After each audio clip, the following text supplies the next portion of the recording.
Halo adik-adik Smart Generation, apa kabar kalian semua? Berjumpa kembali di video pembelajaran Primagama. Perkenalkan, nama kakak Aryani Astuti, instruktur Smart Tematik.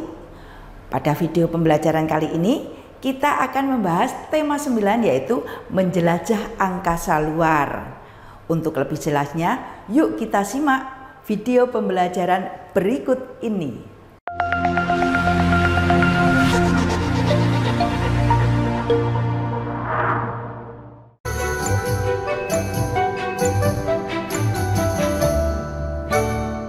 Ya adik-adik, hari ini kan kita belajar tema 9 yaitu menjelajah angkasa luar. Apa yang terpikirkan oleh adik-adik tentang angkasa luar? Nah, di sana ada matahari, ada bulan dan juga ada planet-planet ya, termasuk bumi kita. Nah, untuk lebih jelasnya, yuk kita lihat di sini ya. Kita awalnya akan belajar tentang bahasa Indonesia. Nah, bahasa Indonesia ini kita belajar KD 3.9 yaitu menelusuri tuturan dan tindakan tokoh serta penulis dalam teks fiksi. Nah, nanti ada tokoh utamanya, ada tokoh tambahan dan juga ada tokoh fiksinya. Itu meliputi watak dan isi ceritanya ya. Oke. Yuk, biar lebih jelas, kakak akan jelaskan apa sih unsur intrinsik dalam cerpen. Nah, unsur intrinsik dalam cerpen itu ada 7 ya adik-adik. Yang pertama, tema. Tema itu hal yang diceritakan, pokok ceritanya ya adik-adik. Kemudian nanti ada penokohan. Nah, di dalam cerita itu ada beberapa tokoh. Nanti ada yang antagonis, ada yang protagonis, kemudian juga ada yang tokoh tambahan yang membantu antagonis maupun yang membantu protagonis. Selain itu juga ada alur. Alur itu adalah plot ya. Alur itu bisa maju juga bisa mundur. Kalau alur maju itu menceritakan dari awal sampai akhir. Kemudian kalau alur mundur itu diceritakannya dari zaman dahulu baru nanti maju ke zaman yang sekarang. Sampai alur ada yang ingin ditanyakan enggak? Sudah jelas ya? Iya. Kakak lanjutkan. Kemudian nanti ada setting atau latar. Nah, latar ini adalah yang melatar belakangi. Nanti ada latar tempat, ada latar waktu, juga ada latar suasana. Selain itu, kita juga ada sudut pandangnya. Sudut pandang itu bisa dari orang pertama, kedua, ketiga, dan sebagainya. Tergantung ceritanya ya adik-adik. Iya, yang keenam adik-adik ada gaya bahasa. Gaya bahasanya ini macam-macam, ada personifikasi, kemudian ada metafora. Besok kita akan kakak ajarkan tentang apa itu gaya bahasa ya. Kemudian juga amanat. Nah, amanat ini adalah pesan yang ingin disampaikan dalam cerita itu. Setiap cerita biasanya mengandung sebuah pesan ya. Biasanya pesan ini menuju ke arah kebaikan. Oke, jelas ya? Kalau jelas, kakak lanjutkan ke soal-soal berikut ini. Dina anaknya manis, orang tuanya Pak Ahmad sangat kaya, sehingga penampilannya di kelas terlihat sangat berbeda dibandingkan para teman-temannya. Di kelas, Dina termasuk murid yang pandai. Siapapun yang belum mengenal sifatnya pasti menyukainya. Tetapi nyatanya tidak demikian adik-adik. Semula teman-temannya memang menyukainya dan ingin bersahabat. Tetapi kini tidak ada lagi yang ingin bergaul dengannya. Begitu pula Tina yang kebetulan bertetangga dan teman sekelas juga. Semua menjauh dari si Dina ini. Dina anaknya itu angkuh dan suka memandang rendah orang lain. Meskipun orang tuanya itu kaya ya, tapi dia merasa dia sendiri yang pandai. Sebab itu ia tak pernah menghiraukan orang-orang yang meminta bantuannya. Oke, kita lihat soalnya. Nah, soalnya adalah tokoh utama dalam cerita di atas. Ingat tokoh utama. Tokoh utama itu apa? Yang sering diceritakan ya. Nah, di sini pilihannya ada Pak Ahmad, B teman-teman, C Dina, dan D Tina. Nah, yang sering diceritakan tadi siapa? Yaitu Dina. Ya, betul adik-adik, Dina. Kita lanjut soal berikutnya. Di sini ada penggunaan kata yang bercetak miring dalam cerita di atas tidak efektif. Ingat tadi yang bercetak miring apa? Para teman-temannya ya. Nah, bentuk efektif yang benar adalah A. Para teman-teman, B. Teman-teman semua, C. Teman-teman sekalian, dan D. Teman-temannya. Kalau kita lihat A, para teman-teman, jadi paranya harus dihilangkan yang adik-adik supaya efektif. Kemudian yang B, teman-teman semua, semuanya juga harus dihilangkan. Yang C, teman-teman sekalian, sekaliannya juga dihilangkan. Jadi jawabannya adalah yang D. Oke, yuk kita lanjut ke soal ketiga. Sifat yang dimiliki oleh tokoh utama pada cerita di atas adalah, ingat tadi tokoh utamanya siapa? Dina ya. Nah, dia wataknya apa adik-adik? A. Manis, B. Dermawan, C. Kaya raya, ataukah D. Angkuh? Ingat tadi dia sombong ya. Sombong kata lainnya adalah iya, angkuh. Betul, angkuh ya. Kalimat di gedung kota terdapat bioskop 4 dimensi yang para pengunjung dapat dinikmati. Susunan kalimat tersebut masih salah. Perbaikan yang tepat adalah, kita lihat pilihannya. A. Para pengunjung di gedung kota terdapat bioskop 4 dimensi yang dapat dinikmati. Yang B. Di gedung kota terdapat bioskop 4 dimensi yang dapat dinikmati para pengunjung. Yang C. Di bioskop 4 dimensi terdapat gedung kotak yang dapat dinikmati para pengunjung. Yang D. Di bioskop 4 dimensi. Nah, dilihat dari jawaban A, B, C, dan D. Kalau yang D jelas salah ya, karena tidak lengkap. Jadi jawabannya yang betul adalah yang B. Di gedung kota terdapat bioskop 4 dimensi yang dapat dinikmati para pengunjung. Oke adik-adik, demikian bahasa Indonesia sudah kita pelajari, adik-adik sudah tahu semuanya ya. Bagaimana adik-adik materi pembelajaran dari video yang kalian simak sebelumnya? Sudah cukup jelas bukan? Nah adik-adik jangan lupa untuk simak videonya sampai akhir ya. Adik-adik, pernahkah kalian menjumpai kesulitan dalam belajar? Nah, kalau kalian memiliki kesulitan dalam belajar, jangan khawatir, Primagama punya solusinya. Di Primagama, kalian akan mendapatkan fasilitas-fasilitas terbaik yang akan menjawab masalah-masalah kesulitan belajar kalian. Kalian akan mendapatkan masterbook yang berisi penjelasan tentang materi-materi pembelajaran, dan juga akan mendapatkan smart exercise yang berisi soal-soal yang akan membantu kalian dalam belajar. Adik-adik, tidak hanya itu, Primagama juga memiliki fasilitas layanan pendalaman materi. Apa saja kira-kira? Ada remedial yaitu pengulangan, dan juga ada enrichment yaitu pengayaan, dan yang terakhir ada consulting yaitu pendampingan dalam mengerjakan tugas-tugas di sekolah. Selain itu, Primagama memiliki metode belajar Smart Solution. Smart Solution ini adalah metode belajar anak cerdas yang akan memudahkan kalian dalam belajar.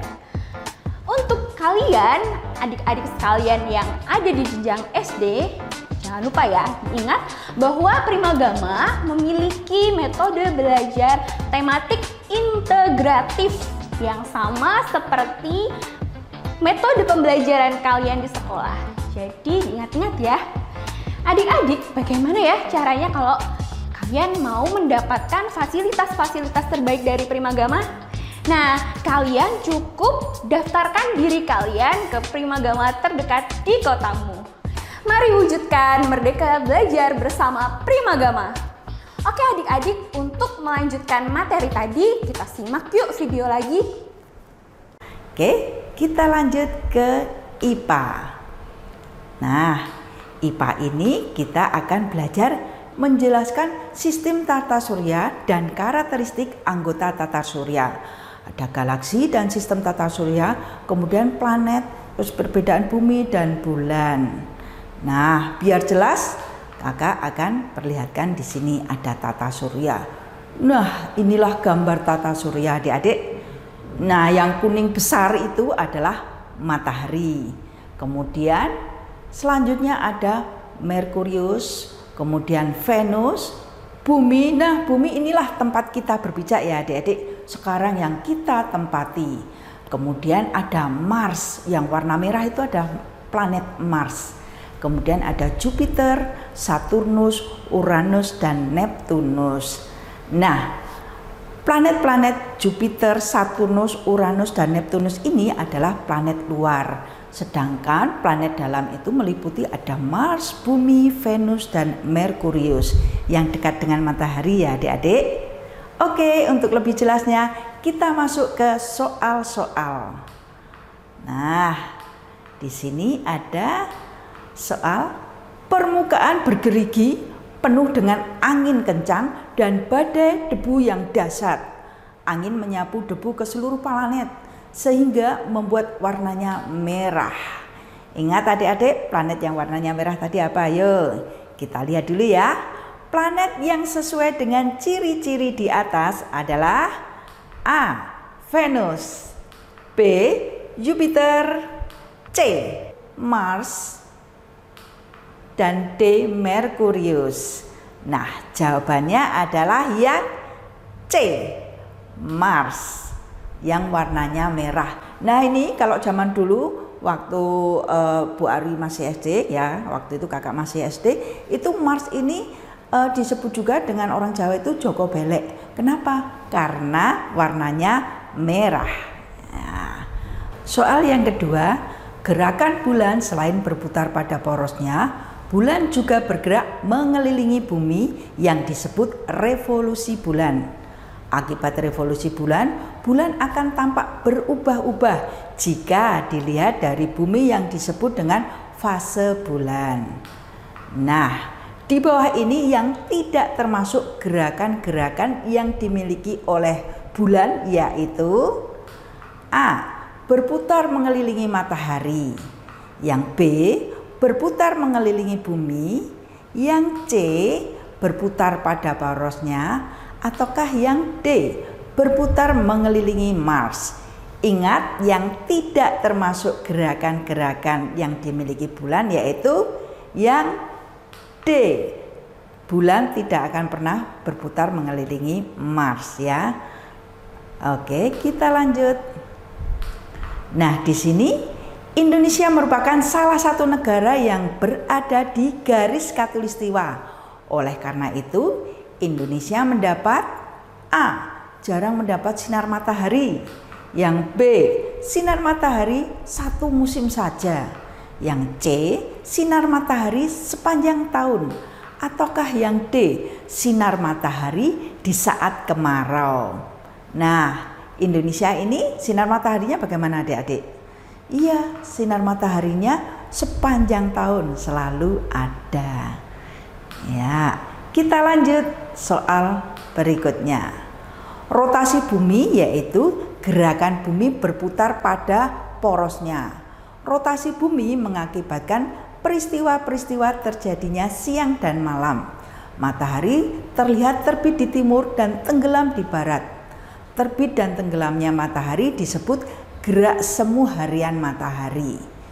Bumi berputar pada porosnya sepanjang siang dan malam yaitu selama A. 24 jam ataukah B.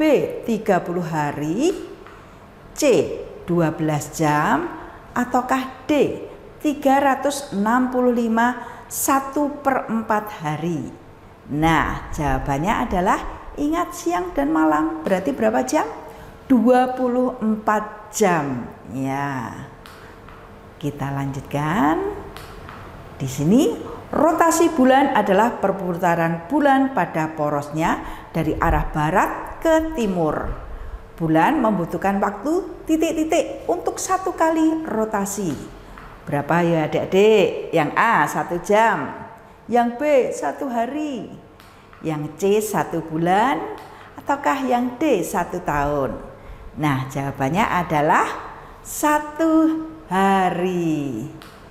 Ya adik-adik, kalau tadi kita sudah belajar IPA tentang planet kita, nah kakak ajarkan lagi tentang IPS. IPS ini kita akan belajar KD 3.2 menganalisis perubahan sosial budaya dalam rangka modernisasi bangsa Indonesia, alat transportasi air dan udara dan dampaknya juga. Oke. Nah, di sini modernisasi itu sendiri apa adik-adik? Nanti kakak jelaskan ya. Nah, di sini ada gambar, ada traktor, kemudian ada molen ya adik-adik. Molen itu biasanya untuk mengaduk semen ya, biasanya untuk membangun gedung-gedung. Nah, di sini inilah perkembangan teknologi tadi. Untuk lebih jelasnya kita masuk ke soal ya adik-adik. Nah, di sini ada teknologi pertanian masa kini dalam mengolah tanah menggunakan A. Cangkul, B. Arit, C. Pisau, dan D. Traktor. Jawabannya seperti tadi adik-adik di gambar tadi, ada traktor yang D ya. Kenapa bukan cangkul? Karena cangkul, arit atau pisau itu adalah teknologi masa lalu ya, yang sudah lampau. Tapi sampai saat ini masih ada juga yang menggunakan ya adik-adik, tidak ditinggalkan, masih ada. Kemudian soal yang kedua yaitu salah satu kelemahan teknologi masa lalu adalah menghabiskan biaya besar. Yang B menggunakan teknologi canggih, yang C proses pengerjaannya lama, yang D hasilnya mengagumkan. Ingat kelemahannya apa? Yaitu proses pengerjaannya lama. Karena teknologi masa lalu tidak pakai mesin ya, jadi hanya dengan tenaga manusia, jadi prosesnya lama. Oke, lanjut ya. Nah, soal selanjutnya, proses perubahan dari masyarakat tradisional menuju masyarakat yang maju disebut A. Teknologi, B. Modernisasi, C. Transmigrasi, ataukah D. Imigrasi. Ingat terjadinya perubahan, berarti apa? Dari tradisional ke modern, berarti modernisasi. Oke, kita lanjut soalnya. Kemajuan dalam bidang transportasi dapat menimbulkan dampak negatif terhadap masyarakat, yaitu A. Pencemaran lingkungan, B. Mempercepat waktu tempuh, kemudian yang C. Memperpendek jarak tempuh, ataukah yang D. Biayanya yang murah. Ingat kalau kemajuan waktu tempuhnya biasa cepet ya adik-adik.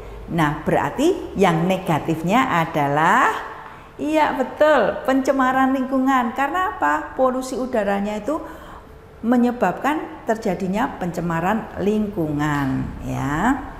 Nah, di sini zaman dahulu sebelum ada pesawat atau alat transportasi udara, yang digunakan adalah A. Satelit, B. Meteor, C. Pesawat jet, ataukah D. Balon udara.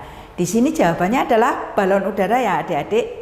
Nah, yang satelit, meteor itu bukan merupakan alat transportasi. Kalau pesawat jet itu jelas sudah yang modern, waktunya bisa cepat. Nah, kalau zaman dahulu pakai balon udara itu sudah merupakan yang bagus sekali ya. Dan hanya beberapa orang yang bisa menikmati memakai balon udara ini. Oke, IPS sudah selesai ya adik-adik. Nanti kakak lanjutkan pelajarannya yaitu PPKN. Nah, di PPKN ini kita akan belajar KD 3.4, yaitu menelaah persatuan dan kesatuan terhadap kehidupan berbangsa dan bernegara beserta dampaknya. Nah, di sini adik-adik lihat gambar apa? Oh iya ya, ada wanita-wanitanya memakai kain kebaya tetapi ada selendangnya yang di pinggang. Berarti masyarakat daerah mana ini? Iya, ini adalah masyarakat daerah Bali. Mereka bergotong royong ya. Apa namanya? Simak saja nanti ya adik-adik. Simak saja soalnya ini deh. Nah, di sini ada Niluh. Nah, Niluh tadi kan orang Bali dek. Niluh adalah satu-satunya teman sekelas yang beragama Hindu. Dalam menjaga persatuan dan kesatuan, sebaiknya sikap kita adalah A. Menjauhinya, B. Membencinya, C. Tetap berkawan, ataukah D. Mengucilkannya. Ingat ya dek, kalau kita menjaga persatuan dan kesatuan tidak boleh membenci, apalagi menjauhi. apalagi mengucilkannya. Jadi kita harus tetap berkawan. Iya, jawabannya adalah C, tetap berkawan. Meskipun berbeda-beda agama, berbeda suku, ya, berbeda tempat tinggal dan sebagainya. Nah, soal selanjutnya, dampak peristiwa adanya persatuan dan kesatuan di masyarakat adalah A, adanya perpecahan, B, timbul sifat egois, C, hidup menjadi damai, ataukah D, munculnya kelompok. Nah, dampak peristiwa persatuan berarti apa, adik-adik? Iya, hidup kita menjadi damai, tentram. Ya, lanjut ya adik-adik. Nah, di sini kelas edu itu sedang mengadakan musyawarah. Setiap peserta diharapkan dalam mengambil keputusan harus saling memahami, menghormati, dan tidak mementingkan kelompoknya. Sikap tersebut sesuai dengan Pancasila, yaitu sila ke yang A, sila pertama atau sila ke-1 ya. Yang B, sila kedua. Yang C, sila ketiga. Ataukah yang D, sila keempat. Ingat bermusyawarah. Bermusyawarah itu adalah sila yang keempat. Betul, sila keempat. Kalau sila pertama apa adik-adik? Iya, tentang ketuhanan. Berarti kita tentang beragama. Contohnya kita beribadah di masjid, gereja, pura, dan sebagainya. Oke, kita lanjut. Sikap yang diperlukan dalam menjunjung tinggi persatuan dan kesatuan adalah A, tenggang rasa, B, masa bodoh, C, tidak mau tahu, ataukah D, egois. Nah, yang diperlukan adalah sikap apa, Dedek? Iya, betul, tenggang rasa. Karena kalau kita masa bodoh tidak mau tahu, berarti kita nanti bisa dijauhi teman-teman ya adik-adik. Nah, untuk soal selanjutnya kita lihat. Tradisi gotong royong, tolong menolong untuk kegiatan di Bali disebut tradisi. Ingat tadi gambar yang di atas adik-adik ya, yang sudah kakak jelaskan tadi. Nah, disebut apa? A, ngaben, ataukah B, ngayah, C, mapalus, ataukah D, sikaroban. Ingat, kalau ngaben apa adik-adik? Ngaben itu adalah pembakaran mayat. Ya, jadi jawabannya adalah ngayah. Ngayah itu tradisi gotong royong di Bali. Kemudian kalau mapalus itu tradisi gotong royong di mana? Siapa yang tahu? Nah, mapalus itu tradisi gotong royong di Sulawesi. Kemudian kalau sikaroban itu di Palembang. Palembang itu di Sumatera Selatan. Kemudian soal dilanjutkan. Mengharumkan nama bangsa melalui bidang olahraga atau menjadi duta kesenian adalah salah satu hak. A, mengeluarkan pendapat, B, membela negara, C, menikmati hidup layak, ataukah D, mendapat pendidikan. Kalau mengharumkan nama bangsa adik-adik, berarti kita melakukan salah satu hak apa? Yaitu hak kita dalam membela negara. Ya, demikian adik-adik Smart Generation penjelasan mengenai tema 9 menjelajah angkasa luar. Semoga bermanfaat untuk kalian semua. Sampai berjumpa di video pembelajaran selanjutnya. Jangan lupa subscribe channel YouTube kita dan bunyikan loncengnya agar tetap update video kita. Primagama siap, Primagama smart, Primagama terdepan dalam prestasi.